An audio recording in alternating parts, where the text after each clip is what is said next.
Il semblerait que vous n'avez pas fini d'entendre parler de nous. Nous, aujourd'hui, c'est plus seulement Erlande, Lorraine et Pauline, l'équipe des poulettes s'est agrandie.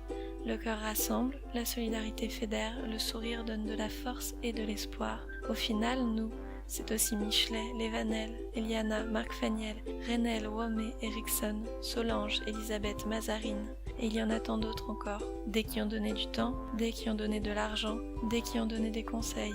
Nous étions 3, nous voilà plus de 100.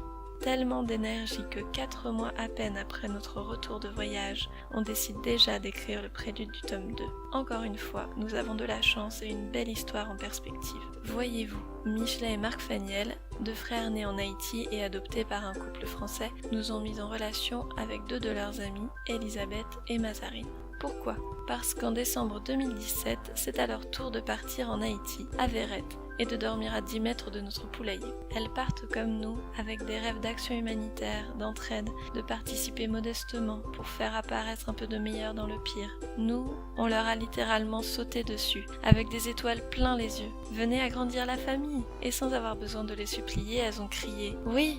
Les voilà donc envoyées spéciales poulettes chargées de mission, celle de construire un poulailler de reproduction.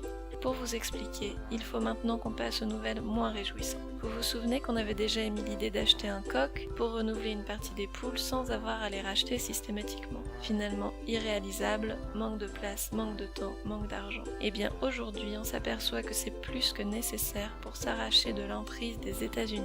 Les poules pondeuses actuelles sont américaines. Leur nourriture est américaine. Comment voulez-vous qu'on se satisfasse de ce poulailler en Haïti si notre seule façon de le faire fonctionner n'alimente même pas les producteurs haïtiens? En plus, les tarifs sont très élevés, ce qui fait chuter les bénéfices. Il nous faut donc changer la donne en faisant se reproduire des poules pondeuses haïtiennes, terriblement rares actuellement, qui, elles, mangent de tout. Nous avons les contacts, il ne manque plus que les moyens. On a estimé le budget à 2000 €, 1500 pour la construction, 200 € de matériel, 150 pour 4 poules et un coq, et 150 € de nourriture pour contenter la volaille 2 mois au moins. Cette fois, on sait. On sait que les matériaux sur une île coûtent plus cher qu'ailleurs, on sait que le lieu de construction est inaccessible aux voitures, et surtout, on sait qu'Haïti regorge d'imprévus. Alors, qu'est-ce que vous en pensez, vous ? Ça vaut le coup, non, de se relancer dans un projet solidaire avec une pointe de révolutionnaire qui caractérise plutôt bien l'esprit français, et l'esprit haïtien d'ailleurs, pour déranger un peu la mainmise des firmes américaines ?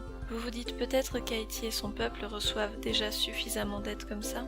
Ne vous y trompez pas. C'est fou comme nos sociétés sont capables du pire. On a vu, on a écouté, et maintenant on peut témoigner à notre tour de l'intérêt économique que tirent beaucoup d'ONG à laisser Haïti dans la misère. Nous, on peut vous dire à tout moment, et sans filtre, en direct, et on ne se lassera jamais de le dire d'ailleurs, que l'argent que vous nous avez confié pour les Haïtiens, on l'a transporté chez les Haïtiens, et qu'il a servi aux Haïtiens. Nous en sommes tellement fiers, si vous saviez. 3 ambassadrices qui voyagent pour représenter une centaine de cœurs généreux. Nos travailleurs, qui sont à quelques milliers de kilomètres de nous, gagnant de l'argent grâce à ce poulailler, grâce à vous. Ils rêvent de vous rencontrer, car on leur a parlé de vous. On leur a raconté le tome 1, votre mobilisation si soudaine et naturelle, qui a rassemblé l'argent nécessaire en moins de 10 jours et qui ne s'est pas arrêté là, qui l'a plus que doublé. Vous ne représentez pas une somme d'argent bonne à prendre pour Renel, Womé, Erickson et leur famille. Vous représentez ce genre de miracle qui fait parfois l'objet de leurs prières.